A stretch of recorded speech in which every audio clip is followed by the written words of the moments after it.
नमस्कार दोस्तों दोस्तों आज का जो वीडियो है ना वो कुछ हट के होने वाला है। हट के इसलिए क्योंकि एक स्टॉक आपको आपकी स्क्रीन में दिख रहा होगा जो आज 9% से भी ज़्यादा की तेज़ी के साथ बंद हुआ है। अच्छा, इस स्टॉक को एक बार डिस्क्लोजर में दे दूं कि मेरी और मेरी फैमिली मेम्बर में इस स्टॉक में बहुत ही आप कह सकते हो पीछे के समय में एक तो फ्रेश इन्वेस्टमेंट मैंने करवाई थी। फिर उसके बाद जब स्टॉक एक आप कह सकते हो जब जब निफ्टी 15% क्रैश हुआ था ना, उस वक्त इसमें एक हैवी एवरेजिंग मैंने करवाई थी जो था लगभग 30 रुपए के आसपास। और 30 रुपीज़ इस स्टॉक के लिए एक बहुत ही बड़ा सपोर्ट था। और अब वापस से ये ना बहुत बड़े रेजिस्टेंस के आसपास अपने खड़ा हुआ है। वो कौन सी चीज़ है, स्टॉक का नाम क्या है?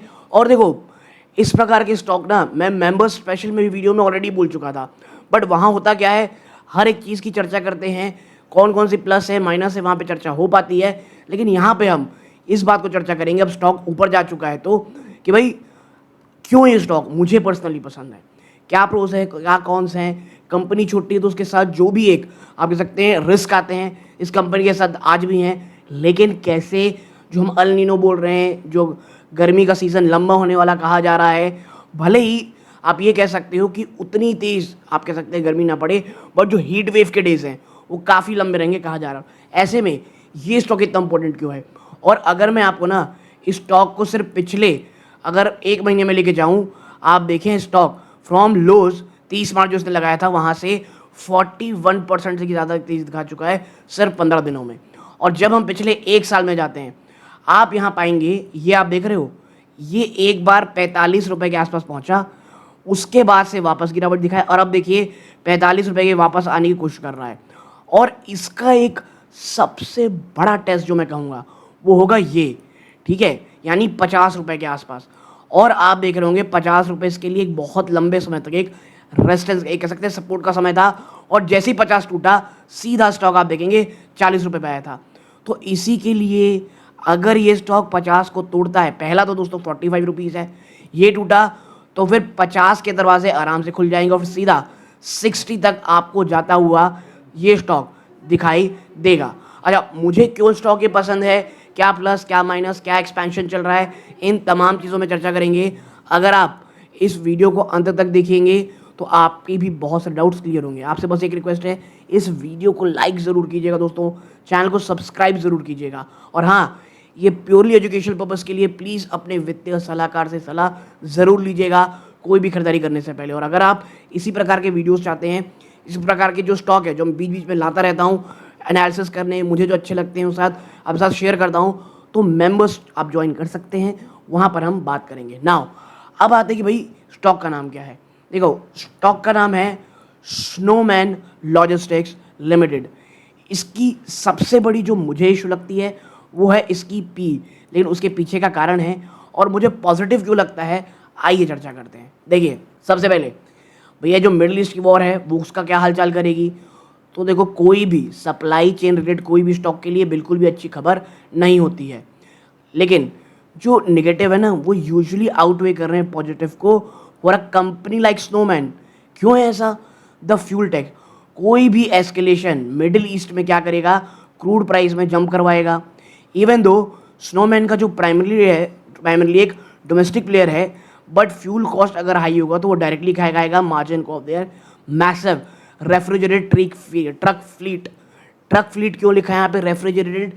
क्योंकि ये कोल्ड चेन रिलेटेड है। जी हाँ, और अगर आप ना बहुत लंबे समय से अगर स्टॉक मार्केट रिलेटेड न्यूज़ पढ़ते हो, सबको पता है द नेक्स्ट बिग थिंग है वो है कोल्ड चेन लॉजिस्टिक्स। और ये जो कंपनी है ये प्योर प्ले है, छोटी कंपनी है। तो अगर आप ये सोच रहे हो कि यार यहाँ से मैं ऐसे 1000%, 2000% जाऊँगा, तो ये बहुत ही गलत सोच रहे हो आप।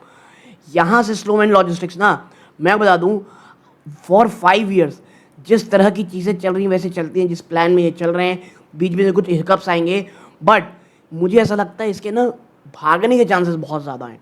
और आप देखो यहाँ पे ये जो रेफ्रिजरेटेड फ्लीट है, आप कह सकते हैं, उस पेट्रोल की बात कही जा रही है, जो वॉर है ईरान में वो अब कहा जा रहा है थमती दिखाई देगी। इवन ईरान की तरफ से भी बयान आ चुका है, तो चीज़ें कहीं ना कहीं अब डी एस्केलेट हो रही हैं। फिर क्या है, इन्फ्लेशनरी प्रेशर, जो शिपिंग राउट्स है like the Cape of Good Hope rerouting, ये एक तो लंबा और महंगा हो रहा है। इसे जो कॉस्ट है ना इम्पोर्टेड पेरिशेबल या raw material for food processing ये बढ़ता है, this can lead to lower volume being move through cold chains. लेकिन अब ये भी प्रेशर धीरे धीरे ज़्यादा दिखाई देगा, क्योंकि जो वॉर के इशूज़ थे वो अब कहीं ना कहीं जा चुके हैं। तो अगर वॉर बढ़ती है तो ये दो इशू हैं जो आपको ध्यान में रखने हैं, और अगर कम होते हो देखो, इसीलिए जैसे ही कम होने की बात खबर आई ना, स्लो मैन लॉजिक आप कह सकते हैं रॉकेट की तरह भाग रहा है। लेकिन द सिल्वर लाइनिंग, अगर आप देखोगे ना, जो ग्लोबल मैरीटाइम लॉजिस्टिक है अगर वो क्योटिक रहता है, तो जो large quick service restaurant chain है और फार्मा कंपनीज हैं वो प्रायोरिटाइज करेंगे बिल्डिंग हायर डोमेस्टिक इन्वेंट्री, ताकि स्टॉक आउट ना हो जाए। और यहाँ पर स्नोमैन का जो स्टोरेज कैपेसिटी है वो एक प्रीमियम एसेट हो जाता है, और मुझे इसीलिए स्नोमैन लॉजिस्टिक्स बहुत बहुत ज़्यादा पसंद दोस्तों। अब आते हैं भाई क्या क्या चल रहा है, रिसेंट एक्सपेंशन कुछ ऐसा। तो देखो पिछले कुछ हफ्तों में आप देखोगे कि there has been some solid development जो अभी भी पूरी तरह से प्राइज नहीं की गई है बाय द मार्केट। पहला है गुवाहाटी और पुणे एक्सपेंशन। स्नोमैन ने रिसेंटली इनॉग्रेट किया है एक मल्टी टेम्परेचर फैसिलिटी गुवाहाटी में, which is their first fully leased model asset light, यानी वो एक लीज के थ्रू काम कर रहे हैं। इन्होंने क्या ओपन किया, एक डेडिकेटेड फैसिलिटी पुणे में स्पेसिफिकली कोको कोला के ऑपरेशंस में। तो ये दिखाता है एक शिफ्ट हो रहा है towards long term high volume corporate contract. तो आप एक मोड़ में खड़े हुए हैं यहाँ पे, और कंपनी लगातार आप कह सकते हैं एक्सपेंशन भी कर रही है। फिर आता है क्या, द 5PL पिवट। देखो they are the first in India, ये इंडिया में पहले हैं जो एग्रेसिवली पुश कर रहे हैं the 5PL, fifth party logistics. अब ये क्या होता है, देखो इंस्टेड ऑफ कि भैया सिर्फ स्टोर नहीं करना है फ्रोजन पीस को, ये मैनेज करते हैं पूरा का पूरा एंटायर। पहला तो प्रोक्योर करेंगे डिस्ट्रीब्यूशन साइकिल फॉर ब्रांड्स, ये एक हाई मार्जिन बिजनेस है। देन ट्रेडिशनल वेयर हाउसिंग, यानी माल उठा के खाली गोदाम तक नहीं पहुंचाना है, माल को प्रोक्योर करना है ब्रांडेड माल को, और पूरे के पूरे डिस्ट्रीब्यूशन साइकिल को देखना है for their brands. Great business, और इसी को कहा जाता है फिफ्थ पार्टी लॉजिस्टिक्स। ये सुनने में बड़ा अच्छा लगता है दोस्तों, लेकिन ये एक हैवी काम होता है, बहुत कॉम्प्लिकेटेड काम होता है, ह्यूमन इंटेंसिव, कई बार कैपिटल इंटेंसिव भी होता है ये चीज़। फिर है credit rating stability. India rating ने रिसेंटली अफर्म किया है इनकी IND A+ स्टेबल रेटिंग को, while they reduce the facility amount slightly. ये जो स्टेबल आउटलुक है ना, ये वो भी हाई इंटरेस्ट रेट एनवायरमेंट में, ये एक वोट ऑफ कॉन्फिडेंस है फॉर द डेट मैनेजमेंट। देखो नो डाउट कंपनी कर्जों में है, जी हाँ कंपनी का कुछ डेट इशू है, लेकिन जब आप छोटी कंपनी रहते हो, आपको एक्सपेंशन बड़ी चौड़ पे करना है, वो भी इस आप कह सकते हैं फ्रोजन लॉजिस्टिक्स में, आप जो कहते हैं कोल्ड चेन सप्लाई में, तो इस प्रकार का काम आपको करना पड़ेगा। अच्छी बात यह है जो कर्ज है वो एक्सपेंशन के लिए किया जा रहा है, ठीक है ना। अब वो कौन सी बात है जिसकी चर्चा कोई नहीं कर रहा भाई साहब, तो देखो बहुत से जो ब्रोकर रिपोर्ट हैं वो पैलेट कैपेसिटी रेवेन्यू की बात करते हैं, लेकिन कुछ हो रहा है। वो क्या है, the cloud kitchen integration. Snowman ने क्वाइटली वो क्या बन चुकी है, एक backbone for massive cloud kitchen networks. जी हाँ, क्लाउड किचन मतलब आप समझ चुके होंगे, उनकी एक बैकबोन बन चुकी है। और जैसे क्विक कॉमर्स 10 मिनट डिलीवरी बढ़ती चली जाएगी इनटू फ्रोजन फूड में और गोमेट्स में, ठीक है, गोरमेट मीट्स में यानी मांस में, स्नोमैन जो हब एंड स्पोक मॉडल में काम करता है, ये एक लौता केपेबल होगा कि वो हैंडल कर पाएगा temperature sensitive last mile at scale में।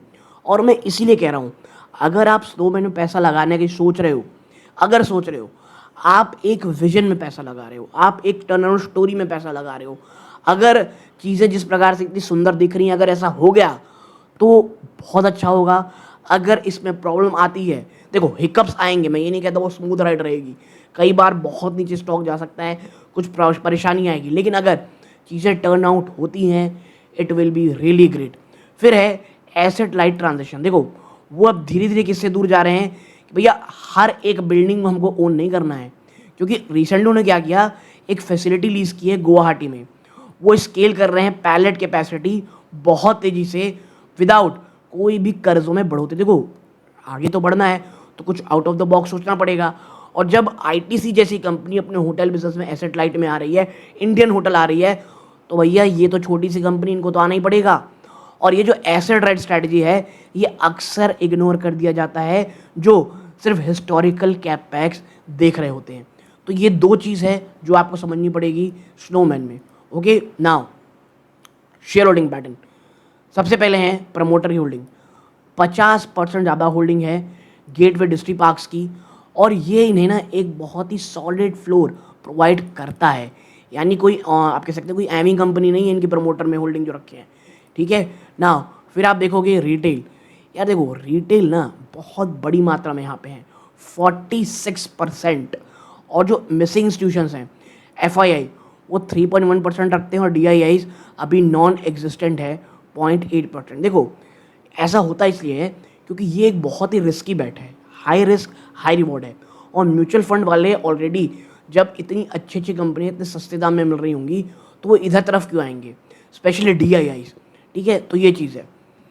तो रिटेल इन्वेस्टर अगर धीरे धीरे एक्यूमुलेट करेंगे, या to be real frank 30 rupees एक ह्यूमंगस सपोर्ट है, और जब मार्केट अपने सबसे बुरी स्थिति में था 15% क्रैश हो चुका था, तब स्नोमैन ने 30 रुपये का लो लगाया था, ठीक है। हम ये देखेंगे अगर आप चाहते हैं कि भैया इंस्टीट्यूशन की बैकिंग कब आएगी, जब तक म्यूचुअल फंड और बड़े एफआईआई अपना स्टेक एटलीस्ट 5 से 7% नहीं करते, स्टॉक लेगाड़ ही रहेगा।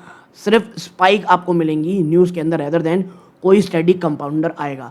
तो सिर्फ इसलिए कि एक 40% स्टॉक भाग गया है बहुत ज़्यादा खुश होने की ज़रूरत नहीं है, जब तक मजबूत हाथ इस पर एंट्री नहीं लेंगे, और मुझे पर्सनली लगता है कि वो लेंगे, ठीक है, आज नहीं तो कल, जब कंपनी शायद थोड़ी बड़ी हो जाए, क्योंकि देखो अभी एक साइक्लिकल बैट है टू बी रियल फ्रैंक, ठीक है। तो ये आपको दिमाग में चीज़ें रखनी है फॉर स्नोमैन लॉन्च। ये टेक्निकल स्ट्रक्चर है, आप पॉज करके पढ़ना चाहते हो तो भाई पढ़ सकते हो, ठीक है, एआई जनरेटेड है। तो अगर आप एक लॉन्ग टर्म इन्वेस्टर हो, छोटे छोटे टुकड़ों में खरीदने की कोशिश करें, 36 to 39 बहुत रीजनेबल है, लेकिन अब ऐसा नहीं कि सारा का सारा पैसा इसी में लगा दी। मैं बार बार कहता हूँ पूरा का पूरा portfolio high risk high reward का 10 से 15% नहीं होना चाहिए, ठीक है। और अगर आप कुछ बहुत ही रिस्की आदमी हो that must not go beyond 20%, okay. But at the end of the day it's your money, please अपने वित्तीय सलाहकार सलाह लें, उसके बाद ही खरीदने की या बेचने की सोचें। ये प्योरली वीडियो एजुकेशन पर्पस के लिए था। और मैं फिर बता दूं, इस प्रकार के वीडियोस की स्टॉक की चर्चा जो जो मुझे पर्सनली अच्छे लगते हैं, मैं उसे मेंबर्स ओनली में लाता रहता हूँ। यहाँ तक जुड़े रहे, बहुत बहुत धन्यवाद। ये सूर्यकांत है, जय हिंद।